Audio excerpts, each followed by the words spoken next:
Hi guys, welcome back to Ashok explains.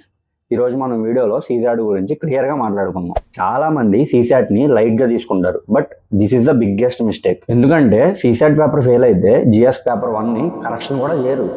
ఈ విషయం చాలా మందికి తెలియదు. మీరు జిఎస్ పేపర్ 1లో 120 మార్క్స్ 130 మార్క్స్ ఎంతైనా స్కోర్ చేయండి, కానీ సీసాట్ పేపర్లో 33% మార్క్స్ వస్తేనే ఈ పేపర్ 1 కరెక్షన్ చేస్తారు. 33% అంటే 66 to 67 మార్క్స్ అనమాట. So today let's understand everything. Exam pattern, marks, weightage, ఆ పేపర్ ఎలా ఉంటుంది, అందులో ఉన్న మిత్స్ ఏంటని క్లియర్గా అన్ని డిస్కస్ చేద్దాం. బట్ అందుకంటే ముందు ఈ వీడియో ఓపెన్ చేసి చూస్తున్నారంటే ఎంతో కొంత ఇన్ఫర్మేటివ్గా ఉంటుందని అనుకుని ఉంటారు కదా. లాస్ట్ వరకు చూడండి, నచ్చితే లైక్ చేసి సబ్స్క్రైబ్ చేసుకోండి.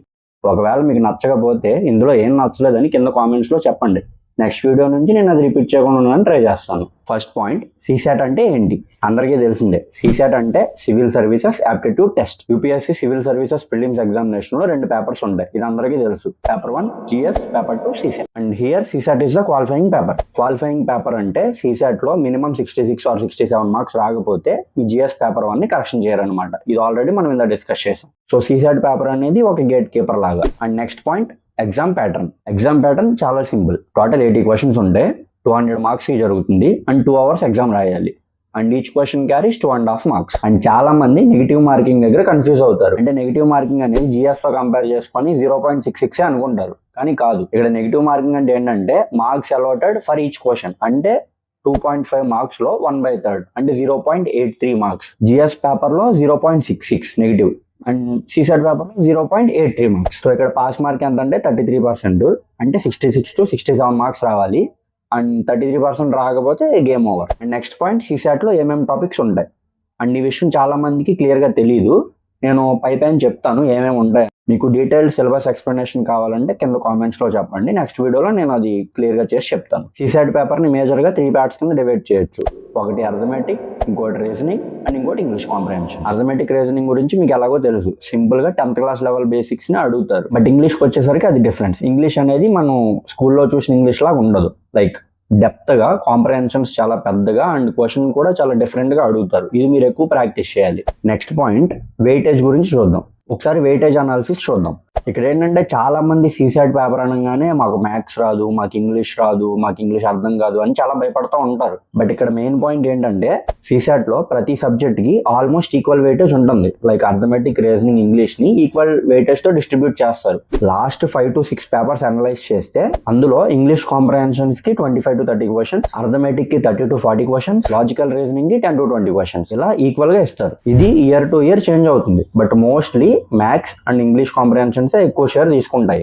So if you are weak in maths you should not ignore it. And English comprehensions కూడా హెవీగా ఉంటాయి. ఇవి ఒకసారి మీరు ప్రిపేర్ అవ్వాలి. And next point, CSAT fail అయితే ఏం జరుగుతుంది ఒక క్లియర్గా మాట్లాడుకుందాం. అందరికీ కామన్గా ఉండే డౌటే, సీసాట్ పేపర్ ఫెయిల్ అయితే జిఎస్ పేపర్ కరెక్ట్ చేస్తారా లేదా అని. కరెక్ట్ చేయరు. సీసాట్ పేపర్ క్వాలిఫై అయితేనే మీ జిఎస్ పేపర్ ఎవాల్యుయేట్ చేస్తారు. అంటే దాని అర్థం ఏంటంటే మీరు జిఎస్ పేపర్లో 200కి 150 వచ్చినా కూడా అది ఎవాల్యుయేట్ చేయరు. ఇఫ్ సీసాట్ పేపర్లో 33% అంటే 67 మార్క్స్ మీకు 200కి రాకపోతే జిఎస్ పేపర్ ఎవాల్యూట్ చేయరు. You are disqualified. ఇది పక్కా. సో ఇదే పాయింట్ నేను మళ్ళీ ఎందుకు చెప్తున్నాను అంటే ఈవెన్ మా సర్కిల్లో కూడా మేము ప్రిలిమ్స్ రాసినప్పుడు చాలా మంది జిఎస్ బాగా రాసి అంటే 110, 120 స్కోర్ చేసి ఇంటికి వచ్చిన తర్వాత ఎలా రాసావని అడిగితే 110, 120 వస్తాయని చెప్పేవాళ్ళు. బట్ వాళ్ళు ఫెయిల్ అయ్యేవాళ్ళు. ఎందుకు అని అనలైజ్ చేసి చూస్తే వాళ్ళు సీసాట్లో క్లారిటీ లేదు వాళ్ళకి. అంటే ఇన్ని మార్క్స్ తెచ్చుకోవాలి అని క్లారిటీ లేకుండా ప్రాసెస్ వచ్చి ఫెయిల్ అవుతారనమాట.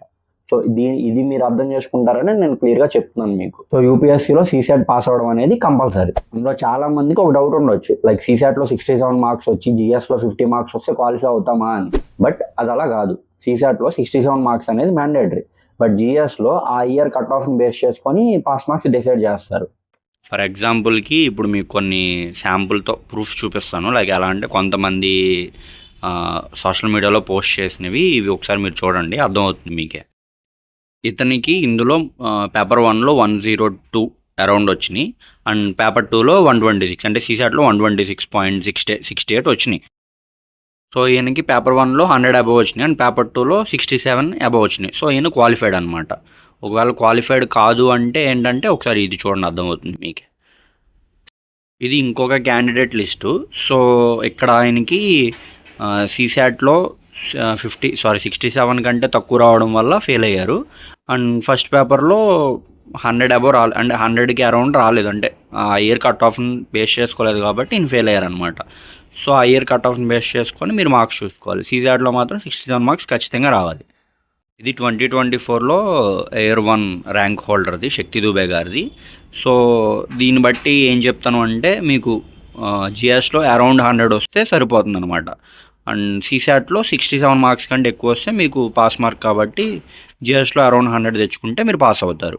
సో పాస్ అవ్వాలంటే ఈ రేంజ్లో మీరు మార్క్స్ తెచ్చుకుంటే మీరు పాస్ అవ్వడానికి ఛాన్సెస్ ఎక్కువ ఉంటాయి అనమాట, క్వాలిఫై అవ్వడానికి.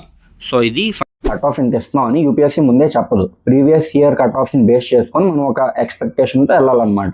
ఆ క్వశ్చన్ పేపర్ని చూసి అది ఈజీగా ఉందా టఫ్గా ఉందా అని డిసైడ్ అయిన తర్వాత మనం ఎన్ని క్వశ్చన్స్ అటెంప్ట్ చేయాలనేది నువ్వు డిసైడ్ అవ్వాలి. And most important question, why aspirants fail in CSAT? Reasons చాలా సింపుల్. మనం సంవత్సరం మొత్తం జిఎస్ పేపర్లో ఉన్న టాపిక్సే చదువుతూ ఉంటాం. లైక్ కరెంట్ అఫైర్స్ చదువుతాం, హిస్టరీ, ఎకానమీ, పాలిటీ అన్నీ నేర్చుకుంటాం.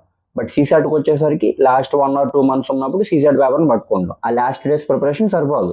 కొత్తగా ఈ వీడియో ఎవరన్నా చూస్తే సీసాట్ ఎలా ప్రిపేర్ అవ్వాలి అని, మీరు ఇప్పుడు ప్రిపరేషన్ స్టార్ట్ చేస్తే మీ జిఎస్తో పాటే సీసాట్ కూడా రోజుకు 1 or 2 hours మీరు డెడికేట్ చేయండి.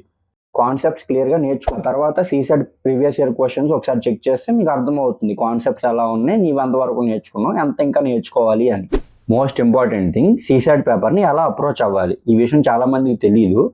నా సీనియర్, నేను ఎవరి దగ్గర అయితే సీసాట్ నేర్చుకున్నానో ఆయన చెప్పిన అప్రోచ్ నేను మీకు ఇప్పుడు చెప్తాను. ఫస్ట్ మీరు ఎగ్జామ్ హాల్లో కూర్చున్న తర్వాత క్వశ్చన్ పేపర్ మీ చేతికి ఇస్తారు. అది ఇచ్చిన తర్వాత నర్వస్ ఫీల్ అవ్వకండి. ఫస్ట్ మీకు క్వశ్చన్ పేపర్ చేతిలోకి రాగానే మొత్తం 80 క్వశ్చన్ ఒకసారి స్కాన్ చేయండి. మీరు క్వశ్చన్ పేపర్ చూసిన తర్వాత ప్రతి సబ్జెక్ట్లో ఈజీ, మోడరేట్, టఫ్ అని చెప్పి 3 levelsలో క్వశ్చన్స్ ఇస్తాడు. మీరు క్వశ్చన్ పేపర్ ఒకసారి స్కాన్ చేసిన తర్వాత ఆ ఈజీ టు మోడరేట్ ఏవైతే క్వశ్చన్స్ ఉన్నాయో అవి మీకు అర్థమవుతాయి. ఇవి ఓకే, ఇవి ఈజీ క్వశ్చన్స్ అని వాటిని మార్క్ చేసుకోండి. ఫస్ట్ అవి సాల్వ్ చేయడానికి ట్రై చేయండి. అవి మీరు ఈజీగా సాల్వ్ చేయగలుగుతారు మ్యాక్సిమం. ఆ ఈజీ క్వశ్చన్స్ మీరు ఎప్పుడు ఐడెంటిఫై చేయగలుగుతారంటే రెగ్యులర్గా 1 to 2 hours ప్రాక్టీస్ చేస్తే మీరు ఐడెంటిఫై చేయగలుగుతారు. ఒకవేళ మీరు రెగ్యులర్గా ప్రాక్టీస్ చేయలేకపోతే ఆ ఈజీ క్వశ్చన్స్ కూడా మీకు చాలా డిఫికల్ట్గా కనపడతాయి. ఇంకా డిఫికల్ట్కి ఈజీకి తేడా కనిపించదు మీకు. ఇది ఓవరాల్ సీసెట్ ఎగ్జామ్ ప్యాటర్న్. ఇప్పుడు కొన్ని ఇంపార్టెంట్ పాయింట్స్ ఎవరైతే మా సీసెట్ నాకు చెప్పిన ఆయన ఉన్నారో ఆయన చెప్పిన పాయింట్స్ ఒకసారి మీతో డిస్కస్ చేస్తాను. ఈ సీసెట్ ఎగ్జామ్కి ఎలా ప్రిపేర్ అవ్వాలి అని ఎవరికైనా డౌట్ ఉంటే ఫస్ట్ మీరు డైలీ న్యూస్ పేపర్ చదవాలి. న్యూస్ పేపర్లో వచ్చే ఎడిటోరియల్స్ అండ్ ఆర్టికల్స్ని రెగ్యులర్గా చదువుతూ ఉంటే మీకు ఆల్రెడీ ఒక ప్రాక్టీస్ అయిపోతుంది అది. సో మీరు చదివిన వెంటనే అర్థం చేసుకోగలుగుతారు వాటిని. అండ్ నెక్స్ట్ వచ్చి రెగ్యులర్గా మాక్ టెస్ట్లు రాయాలి. మాక్ టెస్ట్లు రాయడం మాత్రమే కాదు, అది మీరు అనలైజ్ చేసుకోవాలి. ఎక్కడ తప్పు పెట్టారు, ఎందుకు తప్పు పెట్టారు అని మీరు ఒకసారి ప్రాక్టీస్ చేసినప్పుడు తెలుస్తుంది. అండ్ లాస్ట్గా ప్రీవియస్ ఇయర్ క్వశ్చన్ పేపర్స్ ఒకసారి మీరు రివైజ్ చేయాలి. రివైజ్ చేసి వాటిని కూడా మీరు ప్రాక్టీస్ చేయాలి. మార్కెట్లో ఎంత బుక్ దొరుకుతుంది, last 25 years previous year question papers అని చెప్పి దొరుకుతుంది. అది ఒకసారి మీరు కొనుక్కొని అది ప్రాక్టీస్ చేసుకోండి. మీకు చాలా అందులోనే మాక్ టెస్ట్లు అయిపోతాయి ఇంకా. సో గైస్, ఇది నేను సీసాట్ గురించి చెప్పాలనుకున్న విషయాలు. నేనేమన్నా మిస్ అయ్యాను అనుకుంటే ఒకసారి కామెంట్లో చెప్పండి. మీకు అన్నీ అర్థమయ్యాయి అనుకుంటున్నాను. ఒకవేళ అర్థం కాకపోతే నాకు పర్సనల్గా అడగాలి అనుకుంటే నా ఇన్స్టాగ్రామ్లో మెసేజ్ చేయండి. అండ్ నేను సీసాట్ ప్రిపేర్ అయ్యేటప్పుడు అర్థమెటిక్ రీజనింగ్కి తెలుగులో యూట్యూబ్లో చాలా వెతికాను. బట్ నాకు ఎక్కడ తెలుగులో చెప్పేవాళ్ళు బెటర్గా నాకు ఎక్కడ దొరకలేదు. అందరూ హిందీలోనే చెప్తున్నారు. బట్ ఆ హిందీ నాకు అర్థం కాదు. సో నేను ఫేస్ చేసిన ప్రాబ్లమ్స్ మీరు ఫేస్ చేయకూడదని చెప్పి నా ఛానల్లో నేను ఎవరి దగ్గర అయితే నేర్చుకున్నాను సీసాట్ ఆయనతో క్లాసెస్ చెప్పిద్దాం అనుకుంటున్నాను. ఎవరికన్నా తెలుగులో ఇంట్రెస్టెడ్ ఉంటే ఒకసారి కింద కామెంట్స్లో చెప్పండి. If you found this video informative, like, share and subscribe. And thank you.